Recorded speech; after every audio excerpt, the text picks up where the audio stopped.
अस्सलाम वालेकुम। मेंडल ने डोमिनेंस और रिसेसिव का कॉन्सेप्ट दिया कि एक अलील जो है वो दूसरे के इफ़ेक्ट को ज़ायल कर देगा। लेकिन जब कुछ और पौधों पे देखा गया तो फिर कुछ और ही रिजल्ट मिले। तो आज का हमारा टॉपिक है इनकम्प्लीट डोमिनेंस पे। मेंडल ने जो अपना पी फ्लावर पे एक्सपेरिमेंट किया था उसमें उसने पर्पल फ्लावर को क्रॉस करवाया वाइट फ्लावर के साथ। तो मेंडल को जो है वो सारे ही उसके F1 पर्पल फ्लावर मिले। लेकिन अगर हम एक और फ्लावर को देखें, दैट इज 4 o'clock फ्लावर, उसमें तीन तरह के कलर मिलते हैं: पिंक, रेड और वाइट। तो जब रेड को वाइट के साथ क्रॉस करवाया तो जो हेट्रोजाइगस है वो कैपिटल आर स्मॉल आर, तो ये हेट्रोजाइगस रेड होने चाहिए थे क्योंकि मेंडल के कॉन्सेप्ट के तहत तो डोमिनेंट ये है, तो इसने जो है खुद को एक्सप्रेस करना चाहिए था। लेकिन इन द रियलिटी कुछ इस तरह हुआ नहीं, पिंक मिला जो हेट्रोजाइगस था। तो अब जब इसके आगे सेल्फिंग करवाई गई तो दोबारा अगेन कैपिटल आर रेड बन गया और कैपिटल आर स्मॉल आर दो पिंक बना दिए और स्मॉल आर वाइट बन गया। तो ये जो रेशियो बनी फिनोटिपिकली 1:2:1, जो फिनोटिपिक रेशियो थी वो चेंज हो गई from 3:1 to the 1:2:1 of the monohybrid. Incomplete dominance क्या है? इसको इंटरमीडिएट डोमिनेंस भी कहते हैं, सेमी डोमिनेंस भी कह सकते हैं और पार्शियल डोमिनेंस भी कह सकते हैं। Incomplete dominance is a form of gene interaction in which both alleles of a gene at a locus are partially expressed, often resulting in an intermediate or different phenotype. हमने देखा कि different phenotype क्या show की, red और white flower था, इनका cross करवाया तो हमें पिंक मिला, एक डिफरेंट phenotype मिली। एग्जाम्पल रोजेस के कलर्स में है 4 o'clock flowers, snap dragon flowers, ये इसके एग्जांपल्स हैं। अगर हम इनकम्प्लीट डोमिनेंस में डाई हाइब्रिड क्रॉस को देखें तो स्नैपड्रैगन में रेड कलर फ्लावर जो है वो इनकम्प्लीटली डोमिनेंट है वाइट पे, और उनका जो इंटरमीडिएट है वो पिंक है। और जो उनके ब्रॉड लीव्स हैं प्लांट के वो इनकम्प्लीट डोमिनेंट है नैरो लीव्स पे, और उनके जो हेट्रोजाइगस कंडीशन है वो है इंटरमीडिएट फॉर्म। ये क्रॉस, ये देखें रेड फ्लावर ब्रॉड जो है ना उसको क्रॉस कराएं वाइट फ्लावर नैरो के साथ, तो सारे जो है वो पिंक फ्लावर इंटरमीडिएट लीव्स बनेंगे। अगेन इसके सेल्फिंग करवाई जाए तो ये दोनों सेल्फिंग करवाई जाए तो ये गैमीट्स बनेंगे। Capital B capital R small R capital B small R small B, इधर भी सेम गैमीट्स बनेंगे। तो अगर इसको हम पुनेट स्क्वायर में यहाँ पे लिख लें और आगे गैमीट्स बनाए तो कैपिटल आर कैपिटल बी, ये कैपिटल बी स्मॉल बी, और इस तरह ये सारा जो है पुनेट स्क्वायर बन जाएगा। अब हम इसमें देखते हैं कि हमारे क्या रेशियो मिली है। फिनोटिपिक रेशियो इसमें हमारी चेंज हो गई है। हमें इन द डायहाइब्रिड केस हमारी फिनोटिपिक रेशियो थी 9:3:1, but in the case of intermediate dominance or incomplete dominance our phenotypic ratio is changed from 9:3:1 to the 1:2:4 1:1:1, or you may also write 1:2:1:4 same चीज़ें हैं, इसी का अरेंजमेंट है। तो ये देखें, तो अब इसको अगर हम अरेंज करें तो इस तरह ये सारा जो है ना, ये देखें अगर कैपिटल बी है तो ये क्या रिप्रेजेंट करेगा, रेड ब्रॉड, ये आगे। अब ये कैपिटल आर है, कैपिटल बी स्मॉल बी है, ये क्या करेगा, रेड और इंटरमीडिएट।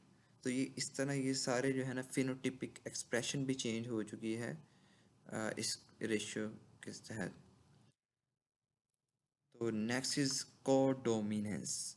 कोडोमिनेंस क्या होता है? तो कोडोमिनेंस की डेफिनेशन पे आया तो it is a phenomena in which two alleles are express to an equal degree with an organism, कि दोनों एलील्स जो हैं वो इक्वली एक्सप्रेस कर रहे हैं, उनमें कोई डोमिनेंट या रिसेसिवनेस वाला चक्कर नहीं है।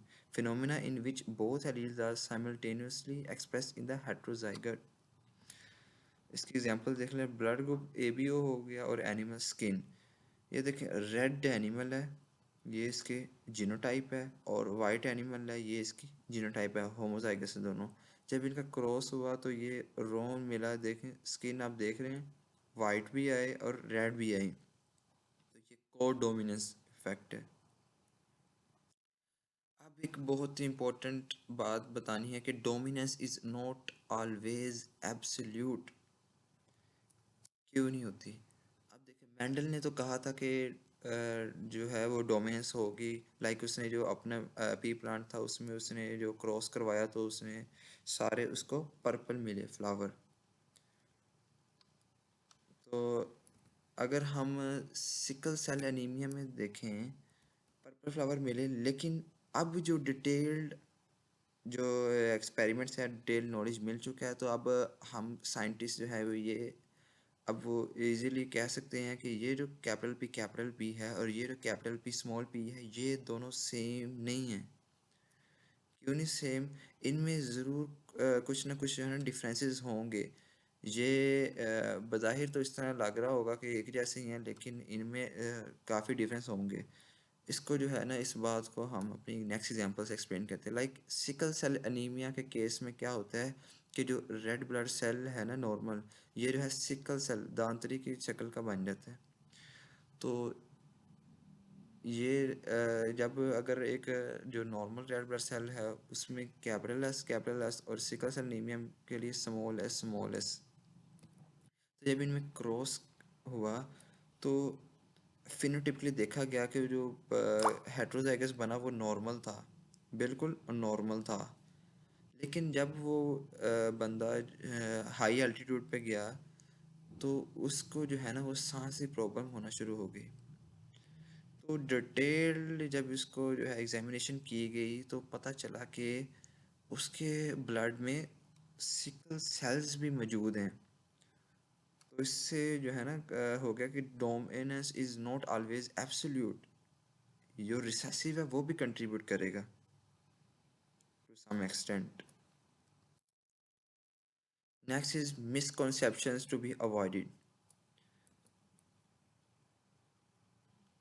A particular gene in one group or individual express itself as a dominant trait in no reason to assume that a different gene with a similar or even identical expression must also be dominant in another group। एक किसी group में जो है ना हम कहते हैं कि कोई ख़ास जीन है, लाइक कलर का जीन है, तो वो एक अगर हम कहते हैं ग्रुप में या इंडिविजुअल में, एक ऑर्गेनिज्म में या स्पीसीज में वो डोमिनेंट है, तो हम कहेंगे दूसरों में भी वो डोमिनेंट होगा। लाइक हम कहेंगे ब्लैक डोमिनेंट है एक में, तो दूसरों में भी डोमिनेंट होगा, तो ये नहीं है। एग्जाम्पल देखते हैं कि ब्लैक फर जो है वो किसी एक स्पीसीज में डोमिनेंट हो सकती है लेकिन दूसरी में वो रिसेसिव होगी।